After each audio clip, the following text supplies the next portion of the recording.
এখনো তো কয়েকজন ছেলে আইসা বসলা, কিন্তু মাগরিবের নামাজ তো পড়ো নাই। আমি তো বুঝি ভাইয়া, চেহারা দেখলেই তো তোমার মতো অপদার্থ রে চিনা যায় রে ভাইয়া। বেনামাজি তো জানোয়ারের মতো চেহারা, এটা বুঝাই যায়। বেনামাজি যে বেশরম, বেহায়া, নির্লজ্জ, এটা বুঝাই যায়। চেহারা দেখলেই বুঝা যায় ভাইয়া। নামাজ যে পড়ো নাই, তো এটা বয়ান শুনে কি ফায়দা হবে? কি লাভ হবে? কি ফায়দাটা হবে? মাগরিবের নামাজ ওয়াক্ত তো চলে যাচ্ছে, এশার নামাজের ওয়াক্ত হবে। সবার কথা মনে পড়ে, সবাইরই ভাল লাগে। আল্লাহকে কেন ভাল লাগে? সবার কম বেশি মানুষের আবদার রক্ষা করে, তা আল্লাহ তাআলার আবদারটুকু কেন রক্ষা করেন? কেন? এই এখানে যারা নামাজ পড়ো নাই, ছোট বাচ্চা বাদ দিলাম, 12, 13, 14, 15 বছরের থেকে শুরু করে আপনারা যারা ছেলেরা, তোমরা বলো ভাইয়া কেন নামাজ পড়লাম? আল্লাহ আমাদেরকে মাফ করে দেয়। আরে বন্ধু, এটা বোঝা উচিত যে নামাজ পড়ে না সে প্রচন্ড ঘৃণিত আল্লাহর কাছে। বেনামাজি আল্লাহর কাছে সাংঘাতিক ঘৃণিত, তারে কুত্তা পর্যন্ত পছন্দ করে। বেনামাজিকে কুত্তাও পছন্দ করে, কুত্তাও থুতু মারে, শুকরও দেখলে থুতু মারে।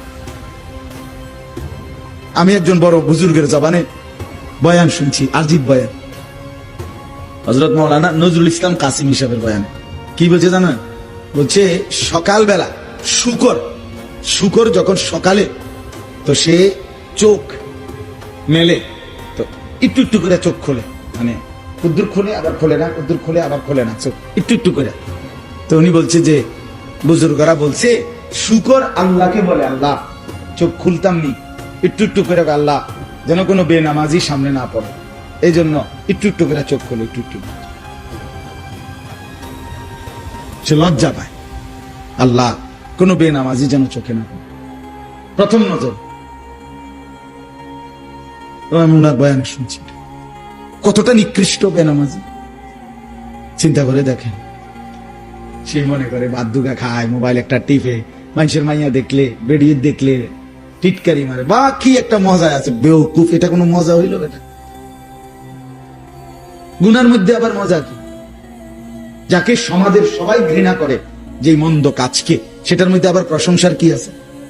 সুস্থ বিবেকবান যেই কোনো মানুষই তো বলবে এটা মন্দ কাজ। যে ছেলেটা সারা রাত মোবাইলে ছবি দেখে, তারে কেউ প্রশংসা করবে? যে ছেলেটা কখনোই নামাজ পড়ে না, তারে কেউ ভালো বলবে? যে ছেলেটা মেয়ের পিছনে পিছনে ঘুরে, তারে কেউ ভালো বলবে? তো যে সকলের কাছে ঘৃণিত, সে ভালো হয় কেমনে? সে তৃপ্তি পায় কেমনে? চলে কেমনে? খুশি হয় কেমনে? এত মানুষের ঘৃণা, থুতুনিয়া, একটা ছেলে বড় হয় কিভাবে? আজকে মা বাপ এটা বুঝেই না। এরা বুঝে কি, চরিত্র থাকুক বা না থাকুক, নামাজ থাকুক বা না, টাকা পয়সা কামায়নি, কোগার টাকা যদি ফুটে কামায়, খালাস, দেশে থাকতে হোক আর বিদেশ থাকতে হোক, টেহা ইনকাম করছে না, আর কোনো চাওয়া পাওয়া নাই, হাতে টাকা দিতে আছে, টাকা কামাইতেছে, খালাস। মাইয়াগা কোন রকমে পয়সাওয়ালা, মানে মোটামুটি সংসারটা খাইয়া পয়রা চালাইতারে এমন একজন বেড়াইতের কাছে বিয়ে দিতে আসছে, আর কোনো চিন্তা নাই। এবারে জামাইয়ের চরিত্র থাকুক বা না থাকুক, জির চরিত্র থাকুক বা না থাকুক, এটা দেখার বিষয় না। খাইয়া দাইয়া বালা আসেনি, বুঝেন না কথাটা? খাইয়া দাইয়া যদি বালা, আলহামদুলিল্লাহ বালা, আল্লাহর রহমতে বালা আছে। আমগো দোয়ায় হাবড়ার জি বালা, বুঝছেন না? মানে খানা, দুনিয়া, ভাত মাছ চাল ডাল, টাকা পয়সা, এইটাকেই আজকে মানুষ শেষ ভালো মন্দের মাপকাঠি বানায় নিছে। ভালো আছে খানা দানায়, ভালো নাই খানা দানায়, অর্থাৎ টাকা পয়সা কামাই করে না, ভালো নাই। কি অবস্থা? যারা ফোলাগার কি না, লাইনে নাই, ভালো নাই, কিতে না সারে না পয়সা ইনকাম,